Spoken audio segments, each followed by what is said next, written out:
Bonjour tout le monde, mon nom c'est Chad Chouinard, je suis père aidant de la Société québécoise de la schizophrénie et des psychoses apparentées. Bienvenue au webinaire du 2 février 2023. En fait, aujourd'hui, j'ai décidé de vous parler de la médication, en fait, de l'adhésion à la médication dans le traitement des psychoses. Plus particulièrement, je vais vous parler de mon adhésion à la médication, comment ça s'est déroulé pour moi, de quelle façon j'ai eu, quelle relation que j'ai eue avec la médication. Est-ce que c'était difficile pour moi de m'accoutumer, si on veut, d'avoir l'habitude de prendre ma médication à tous les jours pour que mon traitement, pour que ma situation s'améliore. Donc, pourquoi j'ai décidé de vous parler de la médication? Car souvent, on sait que ça amène beaucoup de réactions quand on parle en psychiatrie, quand on parle de médication, ça amène beaucoup de réactions de réticence dans ce sens-là.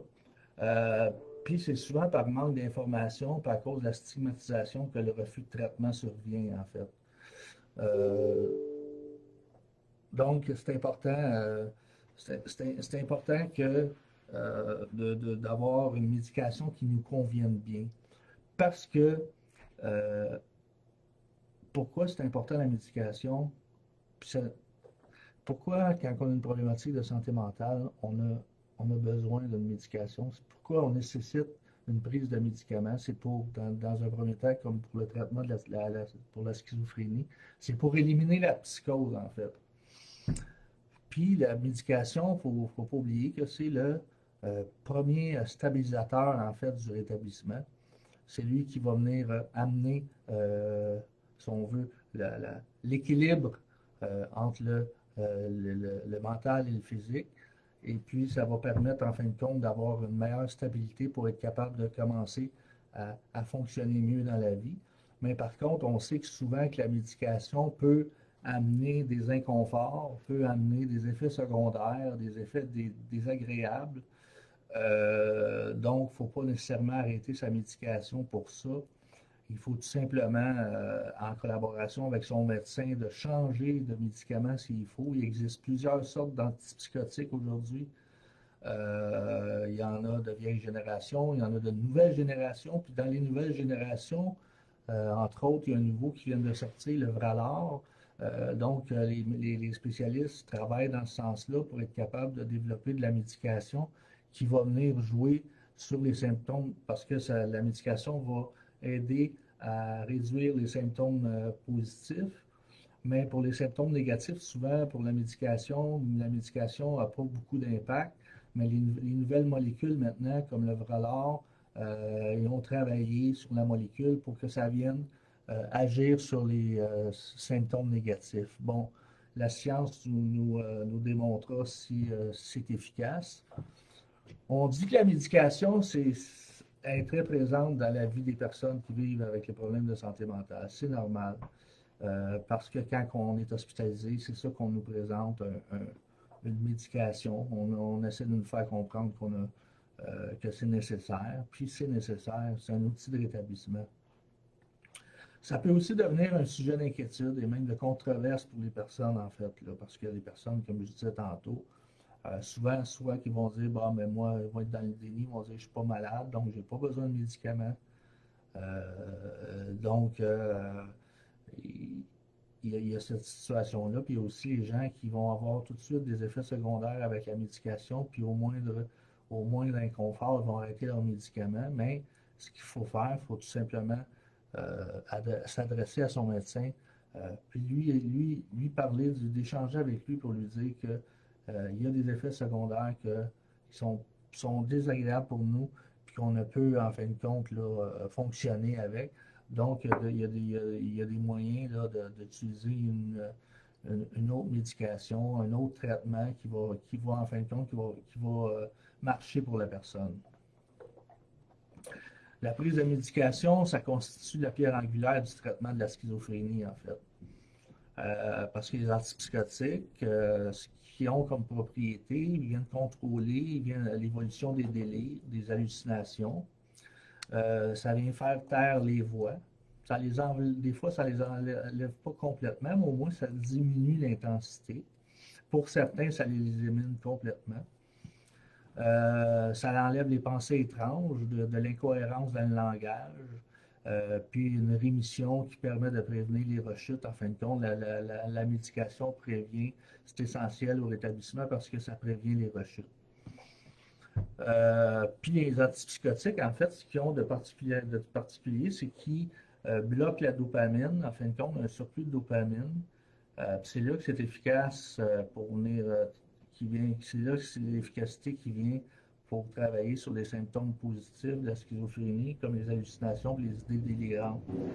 Euh, mais par contre, souvent, ce que j'ai dit tantôt, les antipsychotiques sont peu performants sur les symptômes négatifs. Mais avec, comme moi, j'ai pris beaucoup de médications, j'ai essayé beaucoup d'antipsychotiques. Maintenant, je suis rendu avec la Abilify, et puis la Abilify me convient bien. C'est une nouvelle molécule, c'est dans les nouvelles molécules, puis moi, ça m'aide dans mes symptômes négatifs. Donc, il va y avoir de l'avancée.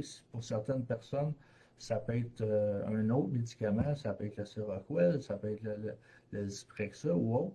Tu sais, il faut le dire on est différents, puis on a toute une chimie unique, donc d'une personne à l'autre. Moi, l'Abilify, ça me va bien, tandis qu'un autre, ça ne fonctionnera pas. Entre autres, pour certains, bon, ben, le Seroquel va très bien aller, puis pour moi, ça ira pas. En tout cas, on est unique, en fait. Bon, ben, moi, ma relation avec la médication, comment ça s'est passé dans mon historique de vie, dans mon historique de maladie et de rétablissement. J'ai longtemps pensé, moi, que la médication, c'était la seule source de rétablissement. Il faut faire attention.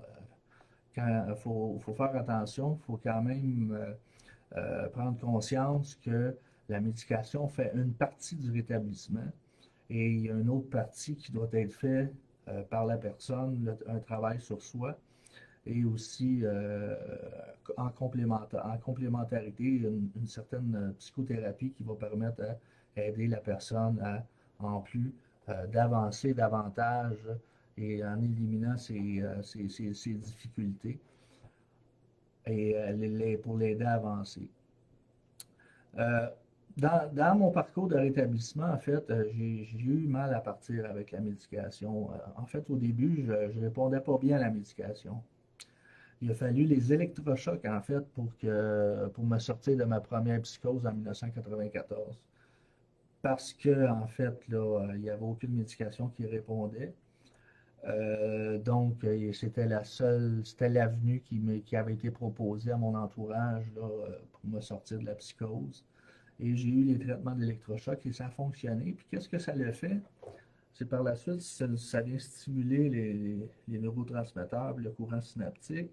Puis ce que ça le fait, en fin de compte, ça l'a aidé à propulser l'efficacité de la médication par la suite. Quand on m'a donné un traitement médicamenteux, ça a mieux fonctionné. Ben oui, avec le temps, c'est ça, il faut être patient en psychiatrie. J'ai dû changer plusieurs fois de médicaments, moi, pendant toutes ces années-là. J'ai 51 ans, puis j'ai commencé à prendre la médication, j'avais 22 ans. Donc, j'en ai pris des sortes de médicaments, j'ai essayé plusieurs formules. Mais aujourd'hui, j'ai une formule qui me va bien. Euh, euh, Parce que ça a changé à différents moments, ma médication, à cause des effets secondaires, entre autres, tout simplement parce que simplement, je répondais pas assez bien, puis la médication, soit qu'elle était trop lourde, elle m'empêchait de mobiliser, de motiver, tout ça. Je manquais de motivation, donc j'ai toujours essayé de collaborer avec mon médecin pour essayer de trouver quelque chose qui va me convenir davantage. Puis, durant ma période de déni, au début de la maladie, je n'accordais pas bien d'importance à la médication, en fin de compte. Euh, ben, ce que je peux dire, ça a pris du temps avant que je prenne ma pilule, en fin de compte. Là. Ça a pris du temps dans le sens d'avaler sa pilule. Ça a pris du temps, mais aujourd'hui, je le sais J'ai expérimenté. J'ai déjà arrêté de prendre la médication. Par contre, je l'ai fait en collaboration avec mon médecin. Et puis, j'ai eu une rechute là, qui s'est suivie suite à ça. Donc, on a pu voir que c'était pas juste un épisode psychotique, que j'étais vraiment là, que j'avais une problématique psychotique et puis que il fallait que j'aie une médication à long terme. Euh, Au début, je prenais davantage ma médication par obligation et je n'étais pas sérieux en fin de compte pour ma condition. Au début, au début, je faisais tout en fin de compte ce qu'il ne faut pas faire en fin de compte, comme consommer de l'alcool en grande quantité, prendre des drogues. C'est à cause de ça que j'ai été hospitalisé régulièrement à plusieurs reprises. Ça m'a pris du temps avant de comprendre que la médication était essentielle à mon rétablissement. Là. Ça a pris du temps. Il a fallu que je règle mon problème de consommation, de dépendance pour avoir une vie satisfaisante et une certaine stabilité dans mon traitement. Parce que, mais par contre, un médecin spécialiste qui m'a suivi, en fin de compte, en santé mentale par toxicomanie, a toujours dit, à l'époque, quand je consommais, de prendre ma médication. Il dit, vaut mieux prendre sa médication, même en consommant, euh, que pas d'en prendre du tout. Parce que ce médecin-là, ce qu'il mentionnait, c'est que ça vient quand même maintenir une certaine protection contre la psychose quand même. Parce qu'il y a quand même des propriétés du médicament qui restent euh, dans l'organisme, puis qui va aider en fin de compte à peut-être prévenir une rechute ou une plus grosse rechute ou quelque chose dans le genre. Puis si on veut arrêter sa médication, il ne faut pas arrêter sa médication drastiquement parce que ça peut être dangereux pour la santé. Ça peut apporter des complications. Donc, moi c'est ça que j'ai fait quand j'ai arrêté ma médication, je l'ai fait de pair avec mon médecin. Puis, c'est ça. Puis après ça, quand j'ai repris une médication, ben, les changements ou ben, les diminutions, ça a toujours été fait avec mon médecin. Mais il existe un outil, par contre, là, pour davantage là, euh, pour apprendre à composer avec la médication, pour aider à accepter, si on veut, apprendre la médication, pour apprendre à comment la prendre correctement. Puis, donc, il y a la gamme qu'on appelle, c'est la, la, la gestion autonome de la médication. C'est quelque chose que vous pouvez vous, que vous pouvez regarder en fin de compte. Ça va vous permettre, c'est un guide en fin de compte qui va vous permettre de bien composer avec votre médication. Puis avec votre médecin, bon, si vous avez des trucs à lui dire au niveau de la posologie, au niveau du milligramme, des trucs comme ça, mais c'est avec une formation comme ça, de la gestion autonome de la médication, ça peut nous permettre après ça de mieux être autonome dans notre prise de médication, dans notre gestion de la médication. Euh, c'est ça, je le disais tantôt, faut pas attendre que la médication s'installe pour aller bien. Là, il faut. Puis, on est différent, donc ça se peut que ça prenne quelques reprises, quelques essais, quel autre essai de médication ça peut prendre en fin de compte pour aller mieux. Moi, c'est ça qui est arrivé. C'était long, je me suis découragé à certains moments, mais j'aurais pu me décourager complètement, mais il y avait toujours des gens alentour de moi qui m'aidaient, puis j'ai eu l'information à un moment donné, puis moi-même, je me suis informé par moi-même, puis j'ai commencé à prendre mon rétablissement au sérieux. Donc, j'ai longtemps pensé aussi que la médication, c'était la seule source de rétablissement, comme je disais tantôt. Mais par la suite, à un certain moment, ça a pris du temps. Dans les premières années de ma maladie, je prenais de la médication. Je faisais juste prendre de la médication, puis je faisais pas de bout de chemin autre que prendre de la médication. Il y en a qui disent que c'est 80% de la stabilisation de la médication, 20%, c'est la psychothérapie. Ou il y en a qui disent que c'est 20% la médication et 80% la thérapie, tout dépendamment comment on voit ça. Donc, c'est ça, la médication, c'est important dans le traitement. Même si on n'est pas d'accord avec le fait de prendre la médication, vous allez voir avec le temps, c'est quelque chose qui va vous permettre d'aller mieux. On sait que ça fait peur de prendre des médicaments, mais il ne faut pas avoir peur. Il y a des spécialistes qui sont là pour nous, puis c'est fait de façon sécuritaire. Pour continuer à appuyer la SQS dans sa mission, vous pouvez partager notre contenu Internet. Vous pouvez aller sur notre site Internet au www.schizophrénie.qc.ca. Vous pouvez faire un don aussi. On accepte les dons. Les dons permettent de pouvoir faire plus d'activités pour les membres, permet d'avoir plus de services. Et en partageant le contenu avec vos réseaux sociaux, ça contribue à la déstigmatisation de la schizophrénie. Puis, je pense que c'est une maladie qui a beaucoup besoin de se faire déstigmatiser parce que il y a encore beaucoup de choses qui alentour de cette maladie-là qui est nébuleuse. Chaque action compte, en fait, si vous voulez tout simplement vous impliquer, vous voulez être membre, tout ça, vous avez juste à appeler à la SQS et puis ça va nous faire plaisir de vous accepter comme membre et vous allez pouvoir bénéficier de tous les services que la SQS offre. Si vous voulez parler, en fin de compte, à un père aidant à la SQS ici, vous pouvez nous contacter au 514-251-4125, poste 1, ou au sans frais au 1-866-888-2323. Vous avez juste à demander Simon ou moi, Chad. Mais on a bientôt 3 pères aidants qui vont se joindre à nous. Donc, on va avoir encore plus on va pouvoir faire encore plus de suivi, d'activités, tout ça. Donc, il va y avoir un plus grand nombre qui va avoir accès aussi à un père aidant pour la SQS.